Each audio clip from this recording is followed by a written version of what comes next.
Hello friends, welcome to my channel. तो friends, आज हम डिस्कस करने वाले हैं प्रोसेस ऑफ प्लानिंग। तो चलिए बिना टाइम वेस्ट किए हम शुरू करते हैं। ठीक है, तो प्रोसेस ऑफ प्लानिंग में सबसे पहले आता है कि हमारा ऑब्जेक्टिव सेट होना चाहिए। ठीक है, सबसे फर्स्ट पार्ट है कि ऑब्जेक्टिव सेट करो।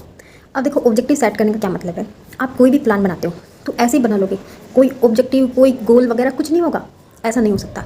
ठीक है, कोई भी आपका गोल होना चाहिए, आपका ऑब्जेक्टिव होना चाहिए या कि मुझे ये अटेन करना है। ठीक है, मुझे ये ऑब्जेक्टिव अटेन करना है और उस ऑब्जेक्टिव को अटेन करने के लिए आप प्लान बनाते हैं।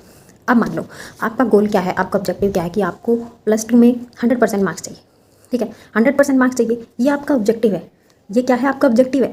अब इस ऑब्जेक्टिव को अचीव करने के लिए आप प्लान बनाते हैं ना, तो वो होती है प्लानिंग। ठीक है, तो उस प्लानिंग को स्टार्ट करने से पहले आपको ऑब्जेक्टिव सेट होना चाहिए। ठीक है, तभी तो आप प्लान बनाएंगे ना, नहीं तो किससे रिलेटेड क्या प्लान बनाएंगे। ऐसे ही बिजनेस में होता है। बिजनेस सबसे पहले वो डिसाइड करते हैं कि हमारा ऑब्जेक्टिव क्या होना चाहिए। मान लो हमारा ऑब्जेक्टिव सेल बढ़ाना है, ठीक है, कंपटीटर्स को बीट करना है, तो ठीक है, तो ये हमारा ऑब्जेक्टिव सेट होना चाहिए। ठीक है, तो उसके बाद क्या आता है, डेवलपिंग प्रीमाइसेस। अब देखो प्रीमाइसेस क्या होते हैं। प्रीमाइसेस कुछ अजम्पशंस होती है फ्यूचर से रिलेटेड। अब देखो अजम्पशंस या प्रीमाइसेस हमें लेकर चलनी पड़ती है, क्योंकि फ्यूचर का किसी को भी नहीं पता। ठीक है, उसको प्रिडिक्ट करना पड़ता है। पहले पहले वो मानकर चलते हैं कि यार ये भविष्य में ये पॉलिसी चेंज हो सकती है, इंटरेस्ट रेट चेंज हो सकती है, कंज्यूमर का टेस्ट चेंज हो सकता है। ठीक है, तो ये सभी क्या है, ये फ्यूचर से रिलेटेड एक्टिविटी जिनको वो अज्यूम करके चलते हैं, मान के चलते हैं। ठीक है, और जो जितना ज़्यादा अज्यूम कर सकता है फ्यूचर के बारे में, ठीक है, उसका क्या होगा, उतना ही बिजनेस ग्रो करेगा। ठीक है, अब स्टूडेंट है वो भी मान कर चलते हैं, है ना, कि अब भविष्य में हो सकता है कि मेरी 10 दिन के लिए पढ़ाई ना हो या मेरी 5 दिन के लिए पढ़ाई ना हो, कुछ ऐसी सिचुएशन आ जाए, तो उसके लिए अभी से प्रेडिक्ट कर लेना, उसके लिए अभी से प्रीमाइज बना लेना, अज्यूम कर लेना कि इतने दिन तो पढ़ाई नहीं होगी, तो उसके लिए भी एक स्पेशल कुछ प्रोविज़न कर लेना।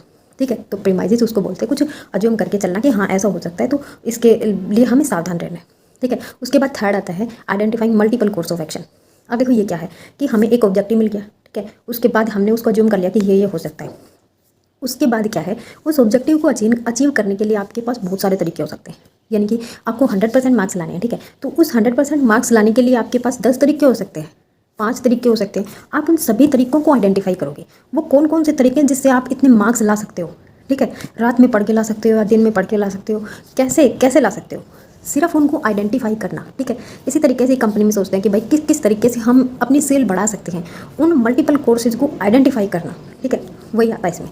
उसके बाद क्या होता है कि उनको वो जो तरीके होते हैं उनको इवैल्यूएट करना। ठीक है, अब इवैल्यूएट कैसे करेंगे भाई, कौन सा तरीका अच्छा है। इवैल्यूएशन का मतलब हमेशा ये होता है कि हम पॉजिटिव पॉइंट देखेंगे और दूसरी तरफ नेगेटिव पॉइंट देखेंगे, है ना। हम देखेंगे कि किस में दम है, पॉजिटिव है या नेगेटिव। अगर तो नेगेटिव पॉइंट ज़्यादा है, पॉजिटिव कम है, तो हम रिजेक्ट कर देंगे उसको, है ना। अब मान लो कोई ये सोचता है कि भाई रात में पढ़ने से, ठीक है, पढ़ तो लेंगे, नींद तो नहीं आएगी, लेकिन एफिशिएंसी ज़्यादा नहीं रहेगी। उसी तरीके से सुबह पढ़ने से एफिशिएंसी ज़्यादा होगी। तो उसके प्रोज एंड कॉन्स उसको आइडेंटिफाई करेंगे, हम इवैल्यूएट करेंगे कौन सा तरीका, किसकी क्या लिमिटेशन है, किसके क्या फ़ायदे हैं। उसके बाद आता है उनको सिलेक्ट करना, उनमें से किसी को भी सिलेक्ट कर देना। ठीक है, अब हमने इवैल्यूएट तो कर लिया, अब उसमें से किसी एक को सिलेक्ट कर लेंगे हम अपनी सुविधा के अनुसार। ठीक है, हम अपने अनुसार हम उसको सिलेक्ट करेंगे कि हमें कौन सा तरीका अच्छा लगा, सबसे बेस्ट लगा। ठीक है, उनको हम सिलेक्ट करेंगे। उसके बाद क्या होगा, हम उसको इम्प्लीमेंट कर देंगे। अब इम्प्लीमेंट का क्या मतलब है कि हम उस पर काम करने लग गए। ठीक है, इम्प्लीमेंट का मतलब कि काम होने लग गया, जो हमने प्लान बनाया था ना उस पर काम होने लग गया है।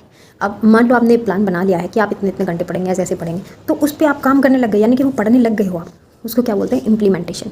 ठीक है, उसके बाद आता है फॉलो अप, यानी कि आप उसको फॉलो अप एक्शन का मतलब क्या होता है कि आप उसको देखते रहेंगे बीच बीच में, यार मैंने इतना गोल सेट किया था, मैं इसको अचीव कर पा रहा हूँ कि नहीं, जैसा मैंने प्लानिंग बनाया था वैसा मैं कर पा रहा हूँ कि नहीं कर पा रहा हूँ। उसको क्या होता है, फॉलो अप एक्शन, यानी कि आप उसको देखते रहते हैं बार बार, मैं कोई गलती तो नहीं कर रहा हूँ, है ना, कहीं ऐसा तो नहीं है कि मैंने इतना टाइम इसके लिए ध्यान देना था और मैं इतना नहीं दे पा रहा हूँ। फॉलो अप एक्शन का मतलब यही होता है कि आप देखते रहते हैं कि आपने जितना टाइम देना था उतना दे रहे हैं कि नहीं। ठीक है, तो ये है प्लान।